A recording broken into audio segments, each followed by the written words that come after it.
Hyderabad Osmania medical college grounds లో lab టెక్నీషియన్లకు నియామక పత్రాలు అందజేశారు మంత్రులు దామోదర పొన్నం. 1257 మంది ల్యాబ్ టెక్నీషియన్లకు అపాయింట్మెంట్ లెటర్లు అందించారు. ఆరోగ్య శాఖ చరిత్రలో ల్యాబ్ టెక్నీషియన్లను భర్తీ చేయడం ఇదే అతిపెద్ద రిక్రూట్మెంట్ అన్నారు. 2024 సెప్టెంబర్ 11న నోటిఫికేషన్ ఇవ్వగా నవంబర్ నాటికి ఎంపిక ప్రక్రియ పూర్తయింది. ఇప్పటికే 9572 ఉద్యోగాలను సర్కార్ భర్తీ చేసింది. మరో 7267 పోస్టుల భర్తీ ప్రక్రియ కొనసాగుతోంది. మార్చి నాటికి పూర్తి చేసేలా రిక్రూట్మెంట్ బోర్డు కసరత్తు చేస్తోంది. మరోవైపు ఈ నియామకాల పూర్తి తర్వాత మరో 980 పోస్టుల నోటిఫికేషన్ వెలువడే ఛాన్స్ ఉంది.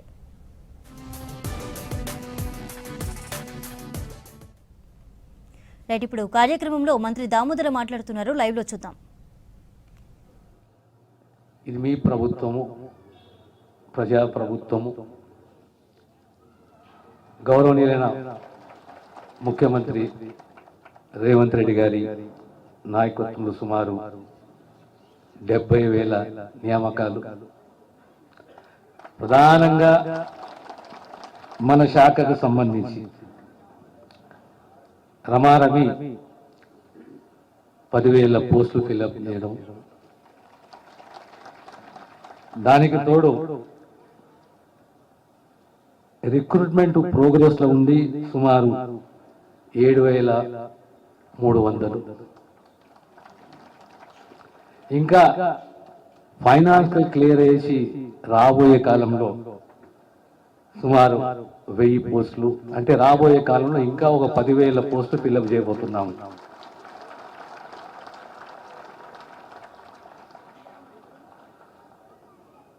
సమాజంలో ఇంక్లూజివ్ గ్రోత్ అంటారు. ఓ ప్రాజెక్టులు, ఇన్ఫ్రాస్ట్రక్చరు, సోషల్ సెక్యూరిటీ కాకుండా సమాజం పరిడిల్లాలి, సుభిక్షంగా ఉండాలి అంటే విద్య, వైద్యం. విద్యా వైద్యం అనేది ప్రజలకు నాణ్యతతో కూడిన విద్య, భరోసా కల్పించే వైద్యం. ఇవి ప్రభుత్వ బాధ్యత. ఇంతకుముందు మా ప్రభాకర్ గారు గుర్తు చేసిండ్రు, ప్రభుత్వం ఏర్పడి 6 మాసాలకే ఇక్కడ మా జూనియర్ డాక్టర్స్ వచ్చింది.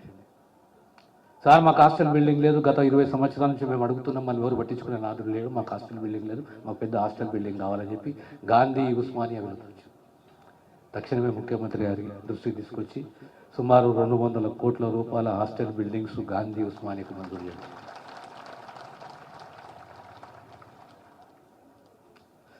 హెల్త్ అంటే వైద్యము, వైద్యంలో డాక్టర్స్, నర్సెస్,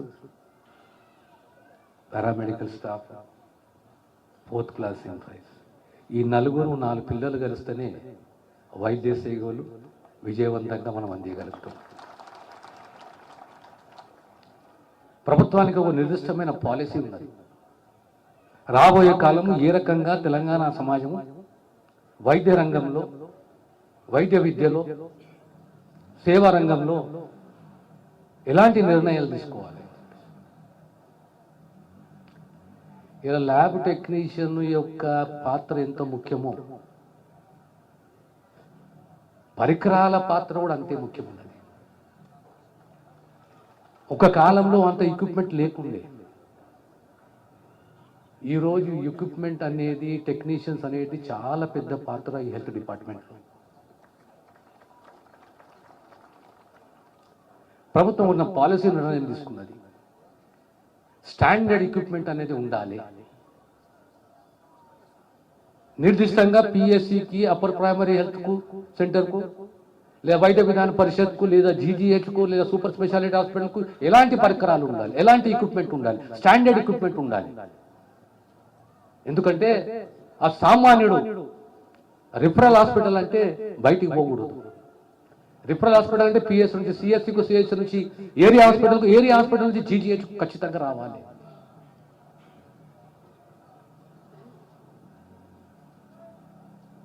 ఏ ఫెసిలిటీస్ మనం ఇవ్వాలి, ఏ ఫ్యాకల్టీని మనం స్ట్రెంగ్తన్ చేయాలి.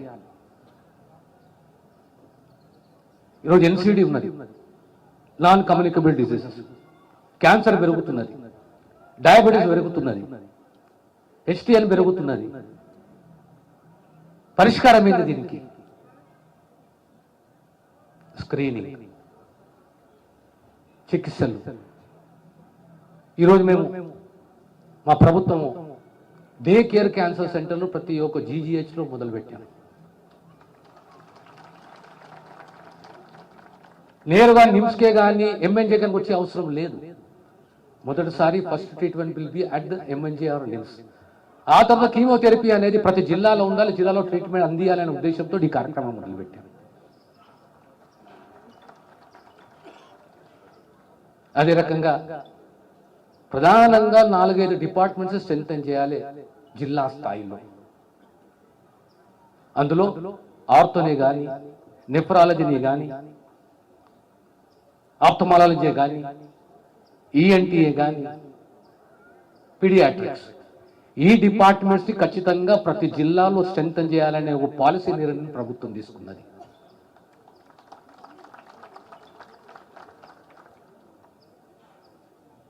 ఐ కేర్ క్లినిక్, కంటి వైద్యం, ఆ డిస్ట్రిక్ట్ హెడ్ క్వార్టర్స్ తో ఈ డిపార్ట్మెంట్ ని స్ట్రెంథెన్ చేయాలి. ఇది నిరంతర సేవలు అందియాలి, ఓ మాస్ స్క్రీనింగ్ కాదు. అదే రకంగా ఈ మధ్యలో నేను ఈ థాలసీమియానే కానీ, సికిల్ సెల్లే కానీ, హెమోఫీలియానే కానీ, మీరంటారు హెమటాలజీ అంటారు, దానికి సంబంధించి ప్రత్యేకంగా దృష్టి సారించాలి. ఫస్ట్ ట్రైమ్స్టర్లో ప్రతి గర్భవతి టెస్ట్ చేయాలి, అక్కడి నుంచి జాగ్రత్తలు తీసుకోవాలి. నిన్న ముఖ్యమంత్రి గారు ఒక గొప్ప కార్యక్రమాన్ని మొదలుపెట్టారు, బాల భరోసా అని చెప్పేసి. ఆ బాల భరోసా కింద పుట్టిన పాపల నుంచి 5 సంవత్సరాల వరకు ఏదైనా న్యూరాలజికల్ ఇష్యూ ఉన్నా, డెవలప్మెంటల్ డిలేస్ ఉన్నా, కారణాలు ఏంటి, ఏ ట్రీట్మెంట్ ఇవ్వాలి అని ఒక ఖచ్చితమైన పాలసీని ప్రభుత్వం నిర్దేశించింది.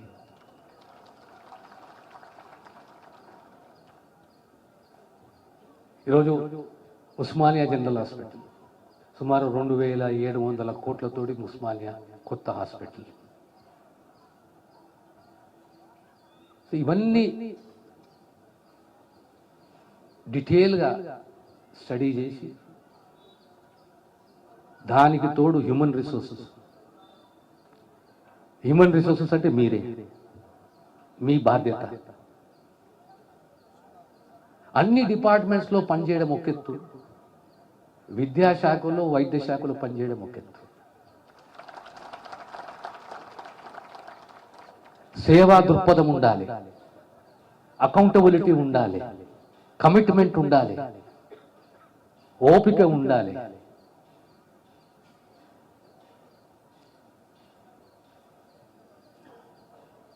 పేషెంట్ అనేవాడు మన customer. Is not a patient, is our customer. Let us treat him as a customer. He has to own that hospital. He has to own that clinic. ఈరోజు మన జంట నగరాల్లో 145 కొత్తగా పాలీ క్లినిక్స్ ఓపెన్ చేయబోతున్నాం. అంటే వారంలో ఉన్న 6 రోజులు రోజు ఒక స్పెషలిస్టు ఆ క్లినిక్ వస్తాడు. ఒకరోజు ఆర్థో వస్తాడు, ఒకరోజు ఆప్థమాలజిస్ట్ వస్తాడు, ఒకరోజు ఈఎన్టీ స్పెషలిస్ట్ వస్తాడు. ఈ రకంగా 6 స్పెషాలిటీస్ ప్రతి వారం ఆ డాక్టర్ రావాలి, అక్కడ ఆడ పేషెంట్స్ చూడాలి. ఇదే రకంగా ఇంకో పాలసీ నిర్ణయం ఇది ప్రభుత్వం ఆలోచన చేస్తుంది. మన దగ్గర హైవేలు విస్తరించబడ్డాయి, పెద్ద హైవేస్, యాక్సిడెంట్ జరుగుతున్నాయి. అంబులెన్స్ సంఖ్య పెంచినాం, సుమారు 213 కొత్త అంబులెన్స్ తీసుకొచ్చినాం. కానీ ట్రామా కేర్ కావాలి మనకు.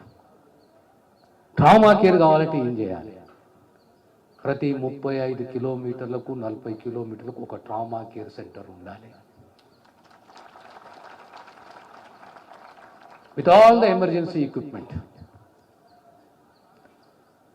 ఎమర్జెన్సీ రెస్పాన్స్ టైం అనేది from 16 minutes we have brought it to 11 minutes. We want to bring down it to 8 minutes. గతంలో ఎంబీబీఎస్ డాక్టర్లు కానీ లేదా స్పెషలైజేషన్ సంబంధించిన డాక్టర్లు ఉన్నప్పుడు గ్రామీణ ప్రాంతాల్లో ఎక్కడైనా మనం చేయి చూసో స్టెథోస్కోప్ పెట్టి చూసో లేకపోతే మనకున్న ప్రాబ్లం చెప్తే మందులు రాసే కాలం నుంచి వల్ల ల్యాబ్ టెక్నీషియన్ చేసే పరీక్షలను బేస్ చేసుకొని ల్యాబ్ టెక్నీషియన్ ఇచ్చేటువంటి మెడికల్ రిపోర్ట్స్ మీదనే డాక్టర్లు మందులు రాసేటువంటి పరిస్థితి వచ్చింది. అలా ఇంకా సాంకేతిక విప్లవం వస్తుంది. అలా రక్తంలో ఉన్నటువంటి సూక్ష్మ కణాలకు సంబంధించి అంత సూక్ష్మంగా పరిశీలించేటువంటి టెక్నాలజీ వచ్చిన తర్వాత ఇలా గతంలో మనకున్నటువంటి వైట్ సెల్స్, బ్లడ్ సెల్స్ ఇట్లా రకరకాల లెక్కలు లేకుండా పరిస్థితి ఉండే. ఇలా ప్రతిదీ కూడా మనం కులమానంగా మనం చూసేటువంటి పరిస్థితి సాంకేతికంగా వచ్చింది. ఆ డాక్టర్ కు సంబంధించి ఎందుకంటే ఈ యొక్క అన్ని రకాల పరీక్షలు బేస్గా వారికి ఒక బేస్ అయిపోయింది ట్రీట్మెంట్. కాబట్టి నేను మీ అందరినీ కూడా, ఎందుకంటే పేషెంట్ ఫస్ట్ మీ చేయికి వస్తాడు. కొంత పేషెంట్ అనగానే వాళ్ళ పట్ల సానుకూలంగా స్పందించి ప్రేమగా ఆప్యాయంగా మీరు చేసేటువంటి పరీక్ష చేస్తే సగ రోగ నివారణ. మేము ఉన్నాబాయి ఎంబీబీఎస్ ఎందుకన్నా అంటే డాక్టర్లు ఎట్లయినా ట్రీట్మెంట్ చేస్తారు. కానీ డాక్టర్లకు సంబంధించిన మంత్రిగా ఈరోజు మీ సమస్యలు నాకు తెలిసి ఈ బిల్డింగ్ కనబడతా ఉంది. అలా నేను ఇన్ఛార్జ్ మంత్రిగా ఇక్కడ కానీ గాంధీ హాస్పిటల్ కానీ ఎంఎన్జే కానీ అదేవిధంగా అనేక రకాలుగా ఆసుపత్రుల అభివృద్ధికి సంబంధించి ఈవెన్ నా నియోజకవర్గం హుస్నాబాద్ లో కూడా ఎక్కడ ఏం సమస్య ఉన్నదంటే మా ప్రిన్సిపల్ సెక్రటరీ గారు వెంటనే మంత్రి గారికి చేదోడు వాదులుగా ఇద్దరు ఈ యొక్క మెడికల్ రంగం లోపల తెలంగాణ ప్రభుత్వానికి మంచి పేరు తెచ్చే విధంగా కార్యక్రమాలు కొనసాగిస్తున్నారు. వారికి మా అందరికి పెద్దన్న, మా అందరికి కూడా బాస్ డాన్. కాబట్టి వారికి మరొకసారి సందర్భంగా ధన్యవాదాలు తెలియజేస్తూ నేను ఒక మాట మాత్రం తెలియజేస్తా ఉన్నా. నేను ఆరోగ్యంగా ఉంటే తప్ప భవిష్యత్తు మనకు సంబంధించి చాలా మంది మధ్య మిత్రులు చూస్తా ఉన్నాం. అనారోగ్యంతో చాలా మంది నిర్లక్ష్యం చేయడం వల్ల ఆరోగ్యాన్ని పరిరక్షించుకోకపోవడం వల్ల ఇబ్బంది కలుగుతా ఉంది. దానిలో భాగంగా నా హుస్నాబాద్ నియోజకవర్గంలో చాలా మంది డయాలసిస్ ఇస్తా ఉన్నారు. చాలా మంది క్యాన్సర్ వస్తుంది. ఎందుకని ఆలోచన చేసి ఒక స్టడీ చేయమని కూడా చెప్పినాం. దానికి భాగంగా ముందుగా బాగా ప్లాస్టిక్ వాడకం గ్రామీణ ప్రాంతాల్లో, అందుకే 280 మహిళా సంఘాలకు స్టీల్ బ్యాంక్స్ ఇచ్చి ఎక్కడ 540 ఓటర్లకు స్టీల్ గ్లాసులు ఇచ్చి ప్లాస్టిక్ వాడకుండా ఉండే నియోజకవర్గంగా తీర్చిదిద్దే ప్రయత్నం చేస్తాం. అంటే మనకు సంబంధించి ఆరోగ్యంగా ఉండడానికి కొంత గొప్ప మీరు కూడా మీకు తోచిన దగ్గర అటువంటి కార్యక్రమాలు చేయాలని సందర్భంగా కోరుతూ మరొకసారి సంక్రాంతి శుభాకాంక్షలు. సకినాల పండుగ, ముగ్గుల పండుగ, అన్ని రకాలుగా ఈ యొక్క ఉత్సాహంలో మీరు కుటుంబ సభ్యులతో సహా ఈ రోజు ఇక్కడ పండుగ వాతావరణంలో పెద్దలు దామన్న చేతి మీద మరి మీ నియామక పత్రాలు పొందుతున్న సందర్భంగా మీ అందరికీ హృదయపూర్వకంగా శుభాకాంక్షలు, అభినందన తెలియజేస్తూ నమస్కారం తెలియజేస్తా ఉన్నాను. చాలా మంది ఈ రోజు ఇక్కడ మీ పేరెంట్స్ తోని, మీ వెల్ విషర్స్ తోని ఇక్కడికి రావడం జరిగింది. మనమందరం కూడా మన జీవిత క్యారియర్లలో చాలా కష్టపడి పనిచేస్తుంటాం. కానీ నిజమైన ఆనందం ఎప్పుడు వస్తుందంటే ఒక సర్టిఫికేట్, దాన్ని అక్నాలెడ్జ్ చేస్తే ఒక సర్టిఫికేట్ వస్తే మాకు నిజమైన ఆనందం అని కూడా మనం భావిస్తాం. ఎందుకంటే మనం అందరం కూడా ఒక డిప్లొమా హాసిల్ చేసినా కూడా, లేదంటే ఒక గ్రాడ్యుయేట్ అయినప్పుడు కూడా, ఎగ్జామ్స్ రాసినప్పటికీ కూడా ఎప్పుడైతే సర్టిఫికేట్ మన చేతికి వస్తుందో అప్పుడే మనకు నిజమైన ఆనందం కనిపిస్తుంది. మరి ఈరోజు అలాంటిది మీరు అందరికీ కూడా ఈ యొక్క రిక్రూట్మెంట్ లెటర్స్ మీ అందరికి వస్తున్నాయంటే మీ లైఫ్లో ఇది ఒక మరవని రోజు అని కూడా నేను భావిస్తున్నాను.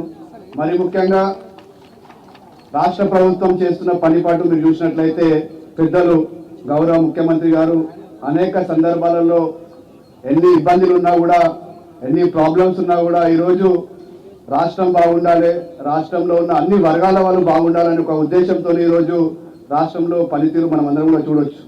ఉదాహరణకు చెప్పాలంటే ఈ యొక్క ఇప్పుడు కూర్చున్న ప్రాంగణం కావచ్చు, ఈ యొక్క క్యాంపస్ మనకు ఒక దానికి ఒక చిన్న ఉదాహరణ అని చెప్తున్నా. ఈరోజు రాష్ట్ర ప్రభుత్వం ఎలా నడుస్తుంది, ముఖ్యంగా మన మంత్రులు ఎలా పనిచేస్తున్నారు, మంత్రుల ఒక ఆలోచన ఎలా పనిచేస్తుందో మనం చెప్పాలంటే మీ వెనకాల ఉన్న ఒక బిల్డింగ్ అనిపిస్తుంది, ఒక న్యూలీ కన్స్ట్రక్టెడ్ బిల్డింగ్ మీరు చూసిండొచ్చు, లేకపోయినా మీరు తర్వాత చూస్తే ఈ యొక్క బిల్డింగ్ ప్రీమిసెస్ ఇక్కడ ఉన్న స్టూడెంట్స్ కావచ్చు, ఇక్కడ ఉన్న విద్యార్థులు పెద్దలు దామోదరం దానికి వచ్చి అన్న మాకు ఇబ్బంది అవుతుంది, క్యాంపస్ లో మాకు ఒక మంచి ఫెసిలిటీస్ కి, ఒక మంచి బిల్డింగ్ ఇన్ఫ్రాస్ట్రక్చర్ ఫెసిలిటీస్ కి కావాలనే ఒక ఉద్దేశంతో వాళ్ళు వచ్చినప్పుడు ఎలాంటి అంటే చెప్పిన వెంటనే వాళ్ళకి ఒక బిల్డింగ్ ని శాంక్షన్ చేసిన ఘనత ఎవరిదంటే అది పెద్దలు దామోదర్ రాజనరసింహన్ అన్న కూడా ఈ సందర్భంగా తెలియజేస్తున్నాను.